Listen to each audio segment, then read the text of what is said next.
Our third story tonight, the conflicting evidence over the existence of poltergeist. Readers of the Shreveport, Louisiana Times newspaper have now voted. Yes, they do believe in poltergeist, enough to keep reading her column. The vote was 60-40. The editor says he was able to throw out the non-local voters. Good for him.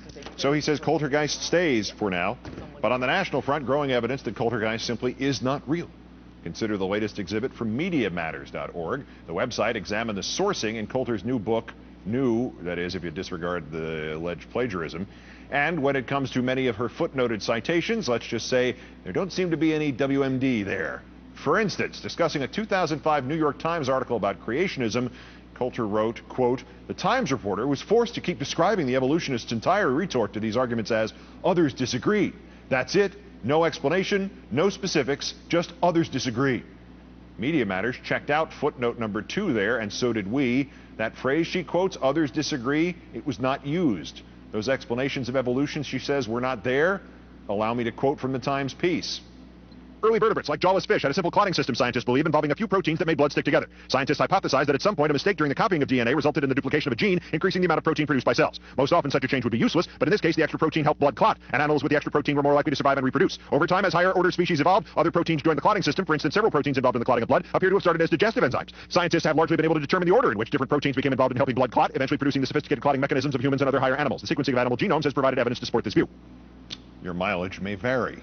Yes, it's long, complex, boring. You got to speed it up. That's the point. That's why some people still believe in creationism, because it's hard to grasp the complexities of evolution, like why we humans have Adam's apples.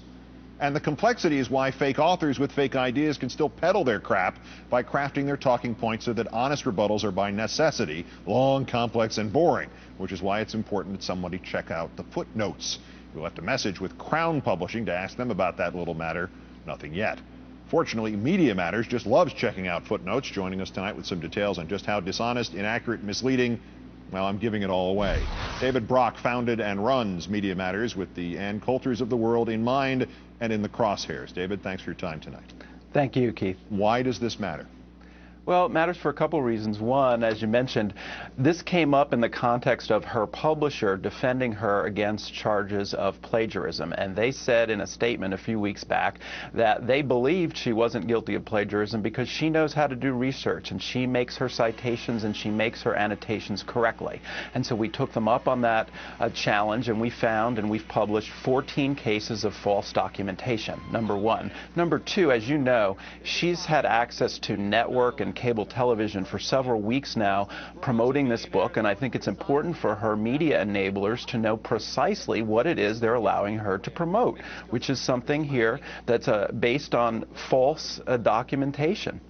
Give us the most egregious example of that and back it up if you would.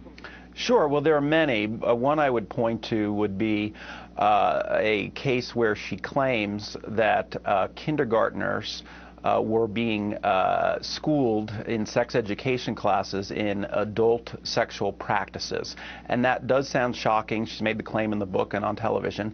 When you look at the New York Times article that she cites for the case that kindergartners are being exposed to this, what you find is a 20-year-old article that says that actually adult students at Dartmouth College were getting instruction in sex education and AIDS prevention. It's a little different then, isn't it? It's very different, and so this is part of her pattern to say that liberals are saying and doing crazy things, but when you look it up, you find they didn't say or do the things she says they said. What's your take on the corporate oversight here? Does anybody check any of this stuff anymore, or is the premise of a publisher now just make sure you can't be sued and that the checks can be cashed? Well, standards vary. I mean, we believe that the publisher certainly should look at this and make a public accounting. But I would note that in the past, one of her prior books, Slander, there was a famous factual error in there where she claimed that Dale Earnhardt's obituary was never reported in the New York Times back in 2001, and it was. She lied about it and said she corrected it in the book, and we checked and she didn't correct it. So the issue is partly for the publisher, but as I said, I think it's very important for all the media outlets to know know.